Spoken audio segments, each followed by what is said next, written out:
Hi everybody, this is Monty Plays once again, and we're here with lesson 2 of Learning the Tarot.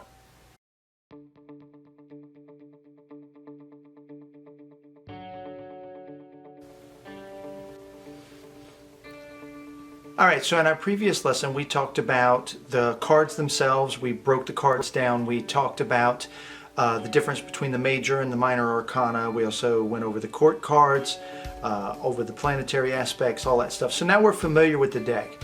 And rather than get into an individual process of looking at each card and breaking each individual card out of all the 78 and giving the meanings and all of that stuff, what we're going to do today is we're going to jump right into a sample reading. Now, I do take readings by email, and I received a request from a lady requesting to have a reading. So we're going to go ahead and we're going to do that reading today, or at least the first part of it. But before we do that, let's talk about handling the cards. So now that you have your cards, you're familiar with them. If this is your first deck, or even if it's not your first deck, if you're relatively new to the tarot, what you need to do is establish a connection with your cards, okay? And you do that by handling them daily, okay? So we're going to talk about the occult principle of radiation.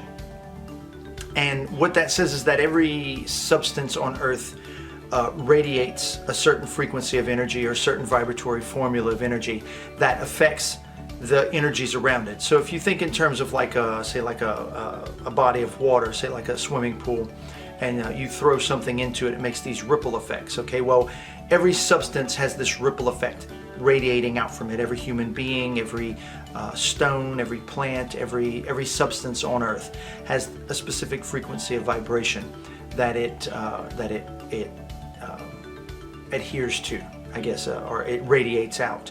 And so if you have these waves radiating out and you take another stone and you throw it in another area of the pool, well, those two waves will ripple and they will hit each other and they will start to affect each other. And the same thing happens whenever we're in the physical world. So even though we can't see these energies, we do feel them. And I think that anybody watching this will relate to a situation where maybe they spoke with a person who was going through a bad time or depressed or something like that, and immediately afterwards felt drained and also depressed themselves. And the reason that is because the energy will naturally flow from higher concentrations to lower concentrations. So if you have a high concentration of energy, it will naturally flow to a person who has less energy. What you want to do is your vibratory energy, you want to infuse your cards with that energy, and the only way to do that is to continuously handle them. This is also the reason why you'll hear a lot of people say other people shouldn't touch your tarot cards or handle your cards in a mundane way. Like, you shouldn't just leave them laying around for other people to pick up and look through. When you're storing your cards, you should store them either in the box that they came in, or the more preferred method would be to store them in a special box, wooden box that's designed for them or purchased specifically for them. And then also, in addition to that, wrap them in either silk or linen cloth, because both of those fabrics are good insulators of other vibratory formulas. They act as a kind of a shield against vibrations that are coming in from the outside. And so you wrap them in that, put them in the box, close the box up, and when you're not using them. Now, when you first get your deck, it's actually something that I find helpful for me, because I've been through several decks in my life, is to sleep with them under your pillow for the first week or two. Just in the box, put them in the box, in the cardboard box they come in, not the wooden box that you're going to store them in, obviously, but in the little box there. Or you can just take them out of the box, wrap them in the cloth, and put them under your pillow and sleep with them under your pillow as a way to kind of connect to your subconscious mind. Every day, pick them up, shuffle through them, look at the cards, look at the pictures, just kind of infuse them with your energy for a period of time. And as you do that, you will start to develop a connection to them. Your energy will start to radiate to them. They'll speak to you on a subconscious level a lot easier than they would be if you're just picking up a random deck. Okay, you can think of it also in terms of, we talk about radiation and coming across a person. If you've ever moved into a new house or a new apartment or place to live, you'll notice that when you first get there, you don't feel welcome. It feels empty, it feels void, until your energy vibrates out, radiates, and fills the place, and then you start to feel more like it's your home, it's your space, because it's vibrating to your energy. And so that's very, very important. Also, before you handle the cards for a reading, or even before, you should make sure that your hands are clean. And I mean both physically and spiritually. One of the best things that you can do for cleansing spiritually is very quick and easy, is to use what the one thing that I use this Florida water cologne.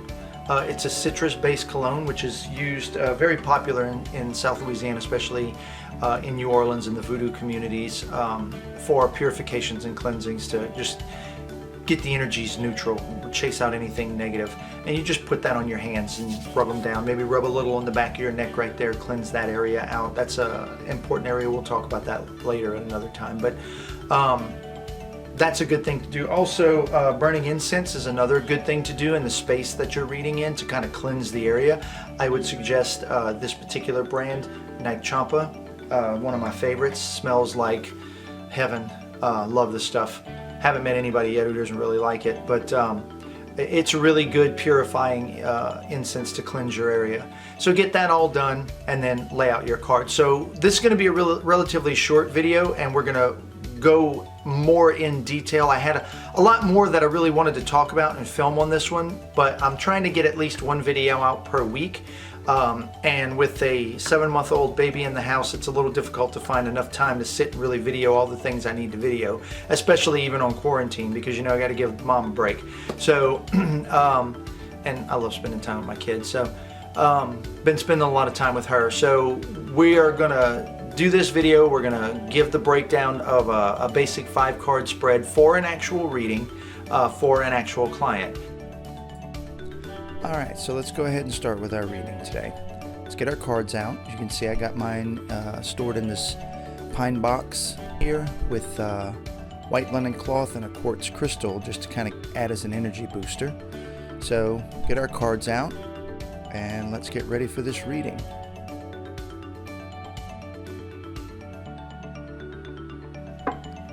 Alright, so we start by shuffling and cutting. Now you'll notice here that I shuffle. I have a numerological thing that I do. I usually shuffle anywhere from 5 to 7 times, 5 being the number of the mundane world, 7 being the number of the divine world. So it also kind of depends on what I'm asking, what I'm looking for in the reading. And then you're going to cut the cards. When you cut the cards, you're going to cut them from right to left. If you're reading for yourself, right to your left. If you're reading for a client, then the client will cut to their left. And then what I do here is I shuffle off 4 and I flip every 5th card, because the question at hand is one of a material, mundane. So you'll see here, shuffle off 4 and read the 5th card. And that's something that I do personally, something that I learned that I find works very well for me, but not necessarily something that everybody else has to do. All right, and that's our 5-card spread. All right, so what is this client asking about? This is an actual reading now. This is something that I'm doing for a client, somebody who sent me an email. For those of you out there who want to get a reading or would like to have your reading showcased on the show as a sample, feel free to book one on the website that I have listed below at the Witches of Thessaly Facebook page. So this is a reading, and this is just the first part of it, and this is the only part that I'm gonna give right now. But this particular person, this is a woman who came to me, and she has recently received a promotion to a management position. She's already accepted it, but she wants to know, how is that going to go for her? So if you remember before, I told you that 9 times out of 10 when the client comes to you, they already know what's wrong. So I can tell you immediately that if this person received a promotion and is concerned about how that's going to work for her, something inside of her is telling her that something's wrong. She just can't quite put her finger on it. And that's what I'm getting at with that. Let's break it down and look at it. So the first thing that I want to look at is which cards are predominant. First thing that I notice, first thing that jumps out at me immediately is that there's 2 major arcana cards in the past. This tells me that something with this client is out of whack. Okay, and the reason that is, if you remember in lesson 1, when the major arcana show up, the major arcana tell us that this is destiny or the gods or God, divinity, whatever you want to call, whatever your faith is. there are higher forces at work that are affecting this person's life. And these cards are not well placed. These are not some of the best cards to have as far as the major arcana are concerned. And we'll get into that. So I know that somewheres in this person's past, there's been major changes, are either not in line with their destiny or that the gods are trying to push this person towards their destiny. The rest of the reading will tell us exactly what we're looking at. All right, so the clients come to me and they have received a promotion. They've accepted the promotion and they want to know exactly how's this going to work out for them. So in the present tense, we see the Two of Wands, which shows authority over others. Right off the bat, I know that this reading is on point. That card tells me that the person has received some sort of promotion, or this person is a person of authority over others. So this is a clear reference to the promotion. If the client hadn't told me anything about what they wanted to know, this would have been my interpretation of it right off the bat, that this person is either a manager, a leader, or some person with authority over others. Now, I make a little note here. The Two of Wands has a strong Mars energy. That's one of the planets that it's associated with. So that tells me that there's struggle. Mars is always the planet of violence. Okay, so we see a lot of Mars. That's a lot of high energy, a lot of tense energy. So let's move to the past, because the past dictates the present and the future. So let's see what things have led up to this promotion. First thing I see is the Tower card. This is a reversed card. I don't really do reversed meanings, okay? So for me, whether the card is upright or reversed, the only reason that I don't change it, the way they're looking tells me whether or not they're coming in or going out of a person's life. Now, the Tower card is always a card of rapid change. It's a card of chaotic change. And so what we're looking at here is that in the past, this particular client has had to struggle. This promotion came about because of some sort of chaos in the recent past. And so this person was chosen. There were obviously other people up for the position. And this also tells me that there are, because this card represents conflict, it represents war sometimes, battles. This tells me that the client got the position and other people are probably not happy about it. All right, so there's going to be some struggles there, because there's some people that feel that the client probably doesn't deserve it or that they should have gotten it. So there's some jealousy issues there as well. What amplifies that is in the distant past, which is before this rapid change came about, the Moon card. And the Moon card shows illusion. All right, so this is the flux and reflux card, which tells me that the client in the distant past has not exactly been the best employee in this company. Sometimes this person is really gung-ho for the job in the company, and sometimes they're not. So they are there, but they're not happy with the job. It's an illusion. They pretend that they like the job. And then this rapid change came in, and it just so happened to come in on one of their positive fluxes, and so they got the promotion. The two major arcana in the past tells me that the forces at work here are pushing the client away from this job. And I'm looking at it as a whole. I'm jumping ahead of myself because I'm able to absorb these in one look. I get the entire reading in just one look because I see the energies blending. But anyway, let's get to the future. We'll get to that. All right, so in the future, I see the Ten of Cups, which is much success, happiness, initially with the position. They're going to thrive in this position for about 3 months. And then after that, we have the Eight of Swords, which shows that the client will very quickly grow tired of this job. They will begin to feel restricted. They will not like the position at all. So they're going to ride the wave for a little bit. And if you notice, look at the Moon card all the way on this side, flux and reflux, and this card over here. When they're in the opposite positions like this, you can pull them together and they influence each other. Distant past affects distant future. That tells me that this client is wishy-washy. This client doesn't know what the hell they want. They want success, but not necessarily in this job.